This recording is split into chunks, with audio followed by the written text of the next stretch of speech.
Welcome back to In His Mind. So, as of yesterday, since I pretty much put up my first video for my Magic the Gathering channel, which is it's for my Facebook page, EDH Budget Deck Building. And the idea there was simply get rid of the extra cards I have for a cheap discounted price, that sort of thing. I'm not trying to make a profit off it. I'm just trying to get stuff like this out to other people who can actually use it. Obviously, some things will be going for profit because personal decks that I put time and money into it, yeah, I would like to actually get something more than like $10 for it. This is twofold, but this isn't, I'm not here to talk about the decks and all of that. I'm here to talk about one thing, and that's the color black in Magic the Gathering. There are 5 colors: white, blue, black, red, green, and then obviously you have multicolors, a combination of more one. It's a combination of 2 or more colors. Then you have colorless, which is the absence of color. It represents something entirely different. Represents the void, ancient creatures from who knows where. The Blind Eternities, I think, is what it's called. I do not know if it goes by another name, but the Blind Eternities is basically like outer space, the void. And it's interesting to note that each of the massive figures that have popped up into existence that have led their own progeny and spawn and offspring and all that, they're basically considered to be fingers, possibly part of something whole that is just simply not visible, that is behind the scenes. Black, and the reason why I'm talking about this is partly to celebrate the fact that I finally am having a channel and I'm working on the stuff that I love here, and it's purely because I love doing it. It's a lot of fun, it's very enjoyable, and I'm a huge fan of zombies. Like, absolutely just love how they operate. They're just great vanilla material for like horror movies and stuff like that. They're like ice cream in the sense that they come in all sizes, types, and shapes and all that. You got the fast ones, you got the ones that scream, you got the ones that they're mutated or mutants in some way, shape, or form. Like, there's a lot of good movies, obviously a lot of bad ones too, where zombies are in them. You got The Walking Dead, the game and the TV show, plus other stuff. You've got Game of Thrones with the White Walkers. Like, they're all over the place. They can be done very well.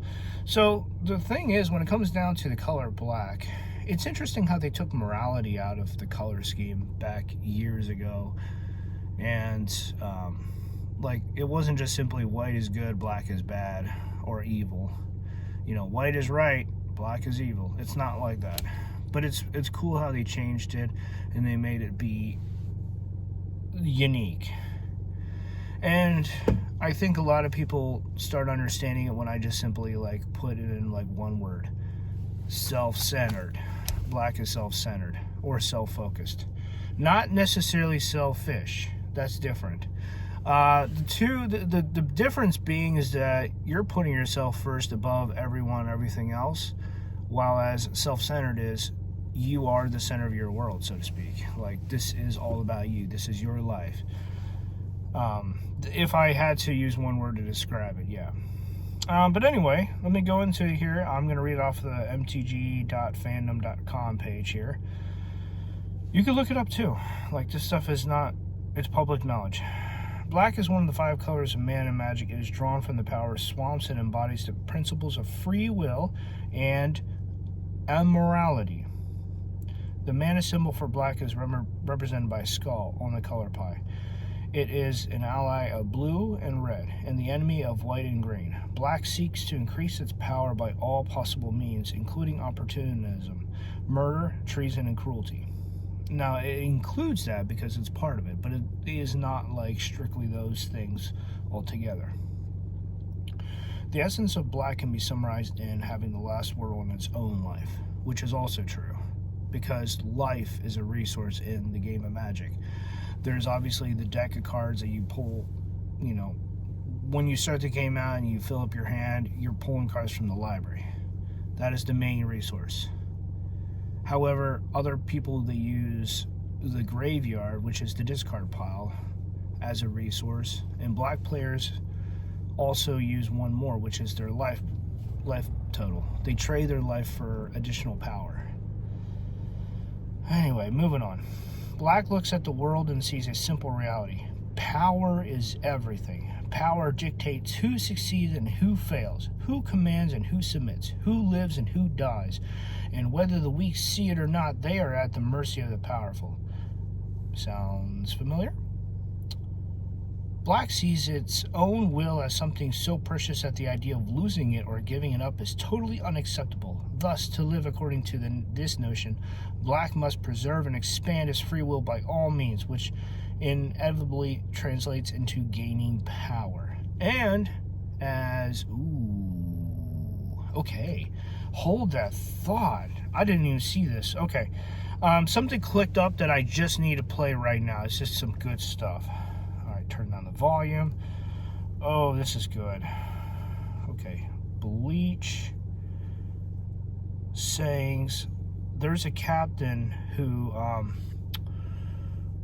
he's recorded as saying something very unique about powerful. About power, not powerful, excuse me. Kenpachi, it's about fight. Alright, let's see here. This is a battle with swords, not some fist fight. As long as one of us is still breathing, then this fight's not over. You're making this a fight to the death? Why? There's no reason! You mean you need a reason to fight? Why don't you just accept it? Ichigo. You enjoy fighting as much as I do. You crave power. Isn't that right, Ichigo? Anyway, I'm going to get to the next part, which is exactly why I'm playing this clip. It just triggered it, and I was just like, let's talk about this real quick. It's a nice, very interesting question that Kenpachi brings up that just clicked up to, like, I had to play this. Power. And this is a very unique saying. I hope you pay attention to this. And anyone who truly loves power loves to measure that power in battle. It's a simple fact. The question is, do we fight in order to gain more power, or do we gain more power in order to fight? I haven't figured it out yet.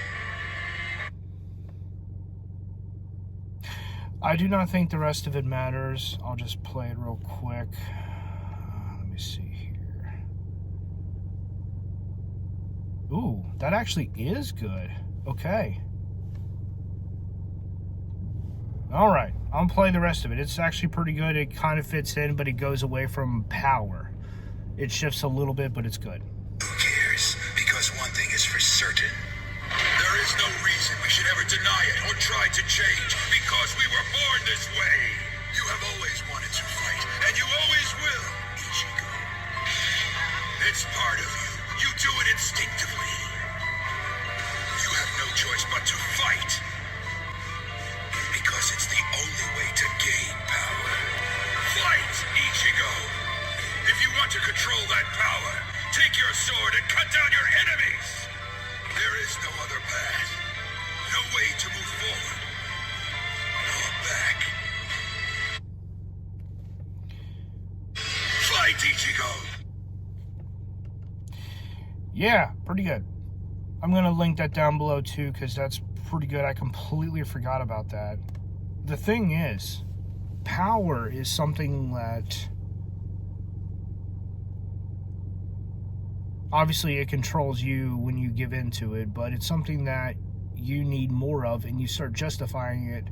And sometimes you're going to be right in the justification of why you need power and why it's important. Power to protect your loved ones, power to resist those who would seek harm, those who would want to kill you, take what you have, those who would want to simply take what you, those who would want to put you in a position that you don't want to be in. Obviously, if the thought of people just simply taking your money bothers you, then you're going to get the idea of why some of this power is actually important, why it's necessary. But the fact that people tie black to something that is evil is false. Night and day, light versus darkness. There is a time for everything, and darkness itself is not inherently evil. And yet people are afraid of it because of what lies within it and what it covers up. Obviously, there's horror movies that use darkness quite a bit to hide that, the evil stuff that lies within it. There's that too. Honestly, when you take a look at like the bushes and trees, you'll see like deer and you'll see other wildlife, birds, etc., etc. You're not going to see like people creeping around, and it's something that you have to like wake up to, because unless you're living in the middle of the woods alone or in the outskirts somewhere, you're probably not going to see anything. Anyway, power is something that some people see because it calls to them, it speaks to them. They want it more than just simply for protection. It has become a weapon to them. It has become something a lot more than just simply a tool. You could go on and on about power, but the combination of power, the concept, all of that tying with the black symbol in Magic the Gathering is something unique, because you're talking about a game plus a concept, and then you could obviously throw in the moral implications and stuff, the other moral stuff that's there too. All right, let me see here. To achieve power, black follows a simple rule. Don't follow any rule. It looks for any opportunity to get ahead and takes advantage of it without mercy or shame. And obviously that's a little bit off, because, everyone should have teachers and mentors and people to help them out along the way.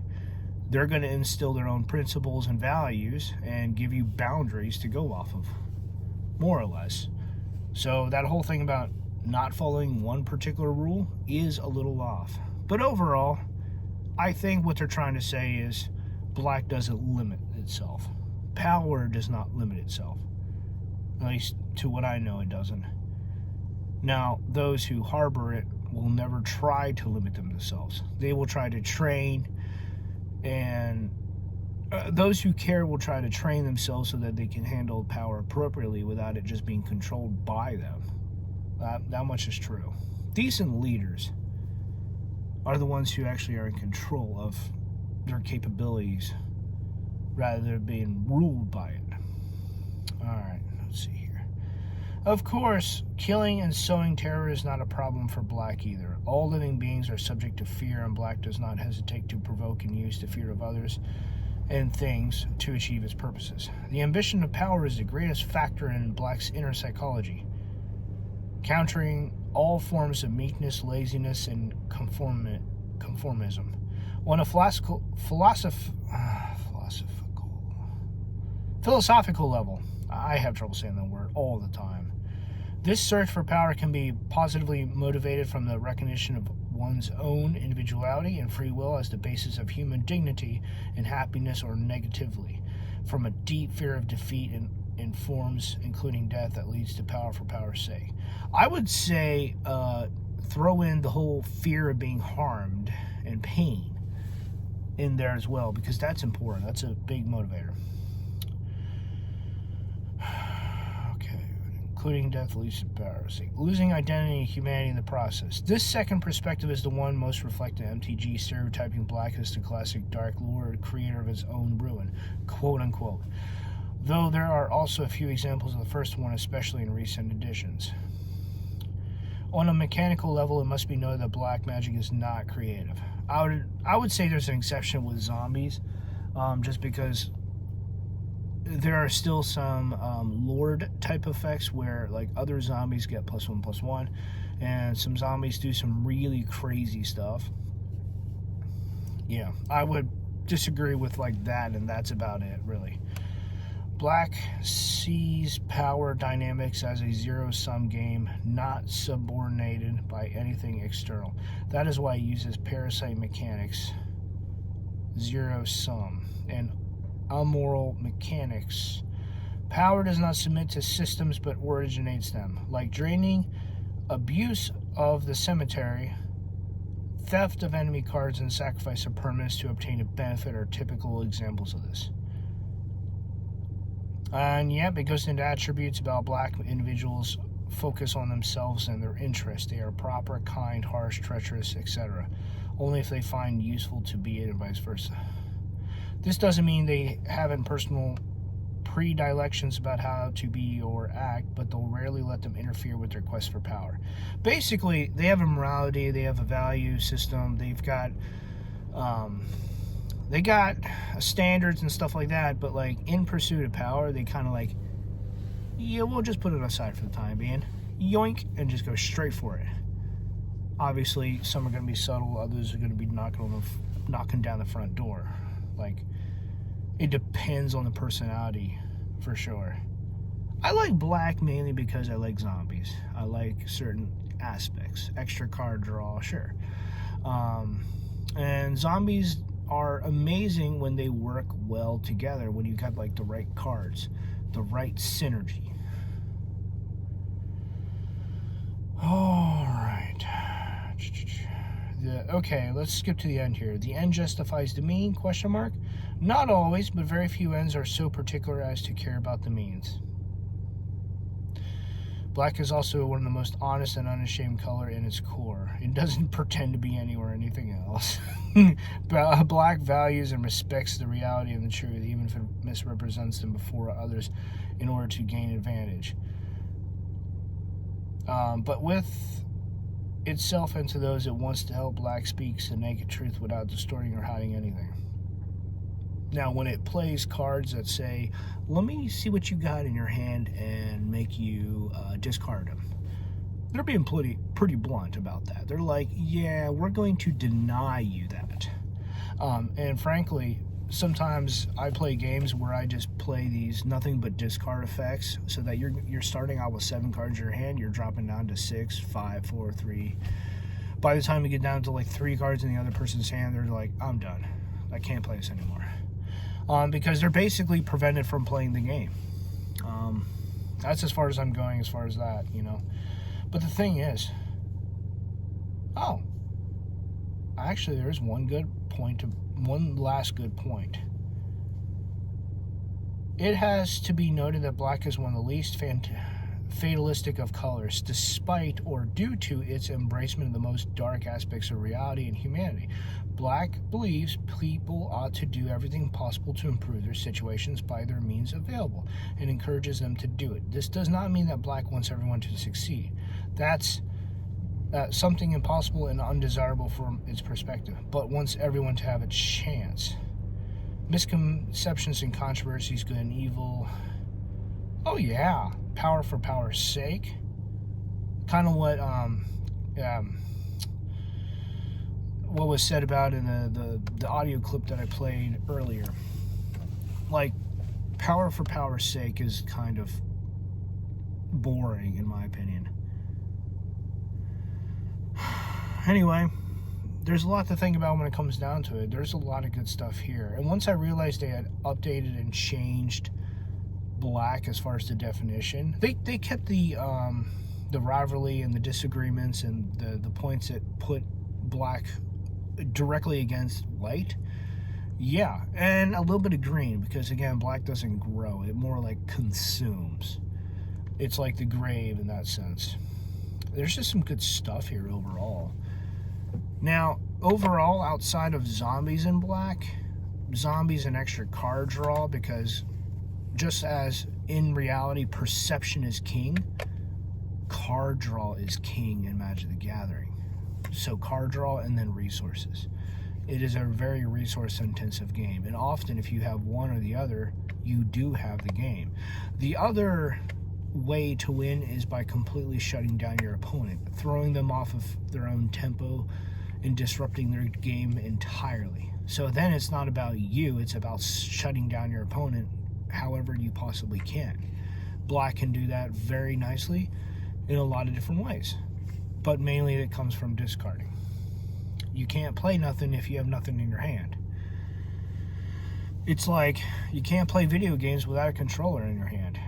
You can't watch TV or what's on TV if you don't even have a TV.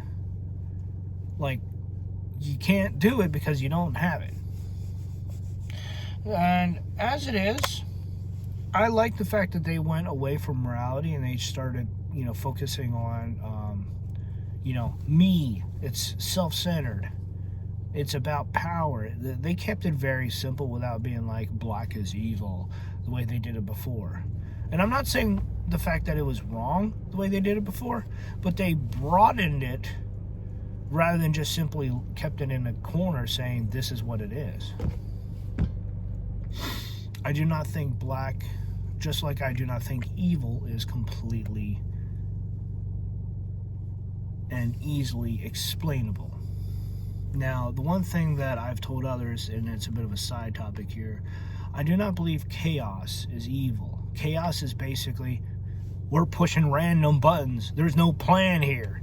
Whereas other people are like, chaos is of the devil, it's sin. And I'm like, hold up. Chaos is basically doing stuff, pressing buttons without a plan. Anything that is evil usually has plans. Like, we're going to hurt others, we're going to increase our own power, we're going to get ahead in this world, or whatever. Red is basically chaos and magic, but like the chaos and stuff is basically, there's no rhyme or reason, and if there is, it's because they feel like it. They just want to either see the world burn at the very, very worst, or they just simply want to do what they want to do. Have fun, whatever. I mean, it goes way more in depth than just simply chaos.